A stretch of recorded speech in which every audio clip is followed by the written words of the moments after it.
साथियों UP TET का notification तो आ गया, एग्जाम की डेट भी आ गई, सब चीजें क्लियर हो गई, लेकिन बहुत से विद्यार्थी अभी भी इस चीज को लेकर के कंफ्यूजन में हैं कि क्या हम एग्जाम दे पाएंगे या फिर हम एग्जाम नहीं दे पाएंगे।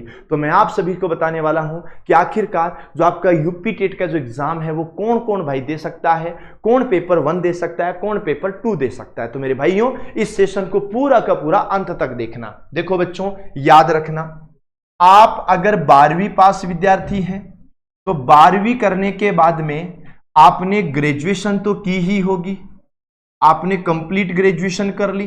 अब ग्रेजुएशन के साथ साथ में आप लोगों को एक और डिग्री चाहिए होती है। वो कौन सी डिग्री होती है? तो याद रखना बच्चों, यहां अपने यूपी के अंदर 2 प्रकार की डिग्रियों की मान्यता है। कौन कौन सी है? एक जो डिग्री है ना वो अपनी डीएलएड की है, डीएलएड है ना,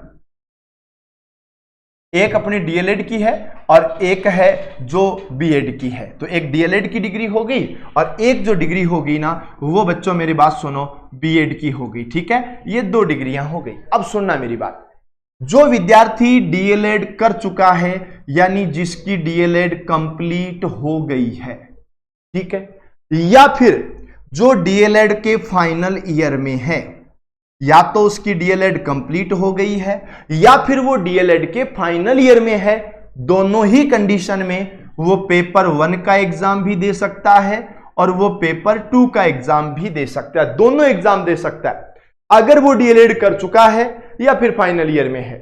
हम बात करें बीएड वाले विद्यार्थियों के लिए, तो बीएड वाला जो विद्यार्थी है ना ये केवल और केवल पेपर 2 ही दे सकता है। ये विद्यार्थी पेपर 1 नहीं दे सकता। पेपर 1 तभी दे सकते हैं जब आपके पास डीएलएड हो, लेकिन आपके पास डीएलएड है तो आप पेपर 2 और 1 दोनों दे सकते हैं, लेकिन बीएड है तो आप केवल पेपर 2 दे सकते हो। पेपर 2 के अंदर भी 2 चीजें हैं, एक वो विद्यार्थी जो साइंस बैकग्राउंड से हैं और एक वो विद्यार्थी जो आर्ट्स बैकग्राउंड से हैं या कॉमर्स बैकग्राउंड से हैं। यानी याद रखना 2 एग्जाम होंगे, एक उन विद्यार्थियों का जो साइंस मैथ्स विद्यार्थी है ना। अब याद रखना इस बात को, अगर किसी विद्यार्थी के 12वीं के अंदर साइंस है मतलब बायो है तो भी वो दे सकता है, मैथ्स है तो भी वो दे सकता है, वो साइंस से माना जाएगा, ठीक है, और आर्ट्स और कॉमर्स वाला है वो एसएसटी से माना जाएगा।